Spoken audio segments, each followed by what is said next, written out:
Ayan, magandang araw mga Q, welcome po dito sa ating YouTube channel sa Super Q TV. Grabe ang sakit ng ulo ko mga Q. Ayan, alas 3 na tayo nakatulog guys. So, alam niyo mga Q, may point din po itong si Ma'am.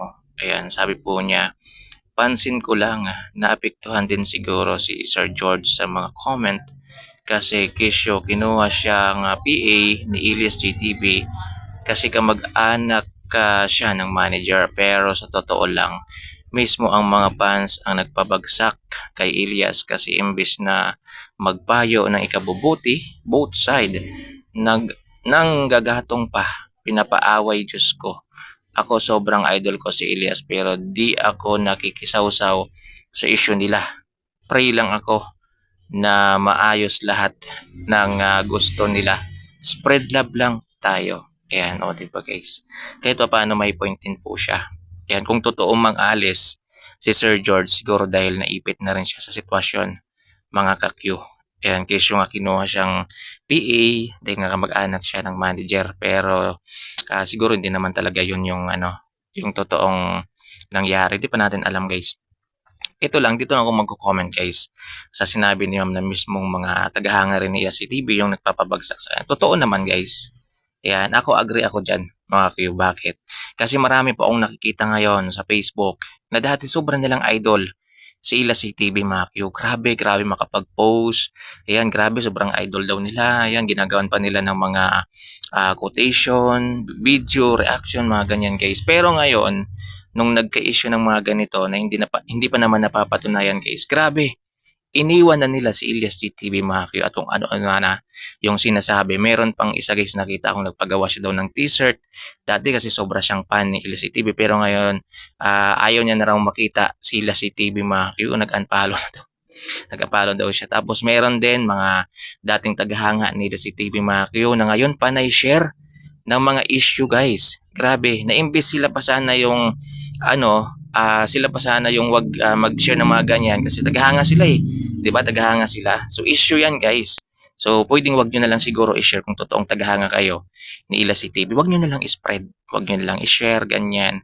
Kasi kung pag sinare niyo 'yan, guys, parang gusto niyo rin talagang bumagsak yung idol niyo. Agree po ako diyan kay Ma'am. Yan, lalong-lalo ngayon, guys. Sa Facebook, ang dami din pong mga content creator ngayon mga ka-Q na panay post ng mga issue dito po sa idol natin Ilyas TV, which is hindi po siya maganda mga Q. Kung ako for example, kung ako lang yung isang reactor katulad ko mga ka-Q na yung ginagawa ko lang talaga yung mga yung mga ganap lang talaga kay Ilyas TV mga Q, yung mga update ganyan. Yan, iwasan na nating i-spread yung mga issue na yan, yung mga fake news na yan guys. Kasi mas lalo lang lumalala, no? Ayan, mas lalo lang lumalala mga ka-Q. Hindi po siya talaga maganda.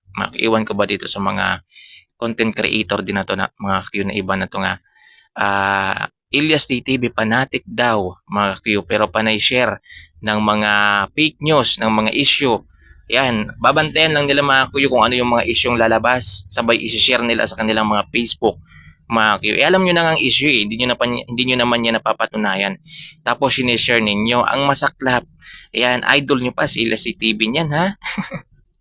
Idol nyo pa pero kayo pa tong isa sa nagpapalaganap, nagpa-spread ng mga fake news na yan which is hindi nyo na dapat ginagawa. Kung totoong idol nyo si Ilyas TV, ayan, pabanguhin nyo sa mga tao.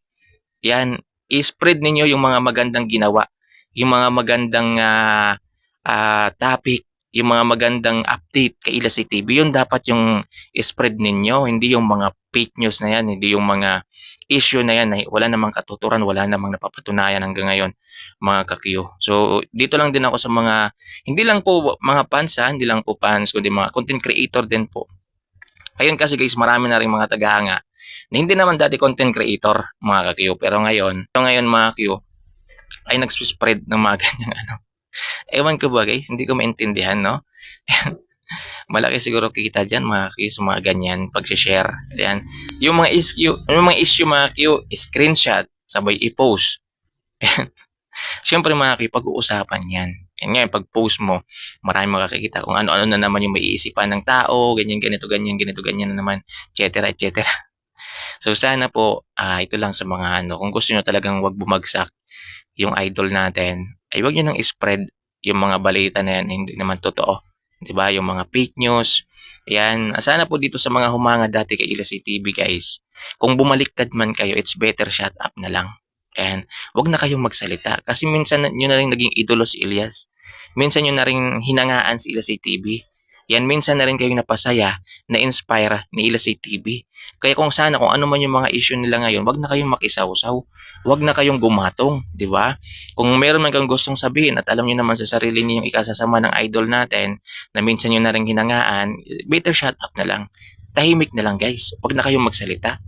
Ayan, kasi kung magsalita pa kayo, mag-post-post pa kayo dyan sa Facebook, mas lalo lang lalala yung sitwasyon.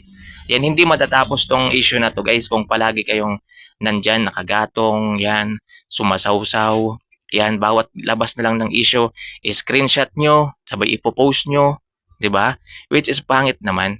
Yan, kung magpo-post kayo, yung maganda-ganda naman sana kasi isipin nyo naman, naging idol nyo rin si Ilyas, di ba? At wala po siyang kasalanan ngayon guys. Yan, wala po siyang kasalanan, isipin po natin yan ha. Yan, hindi po siya yung may kasalanan dito, mga kakyu. Ayan, yung may kasalanan dito, itong mga nang i-issue, mga Q, wala namang ginagawang masama, mga Q. So, yun lang guys.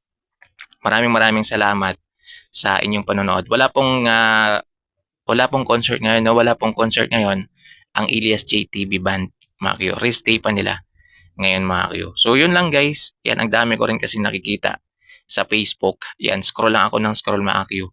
Hindi kasi ako mahilig talaga mag-post sa Facebook guys. Mag-share ng kung ano-ano. Kaya tingnan nyo po yung Facebook ko na Kuya Q TV.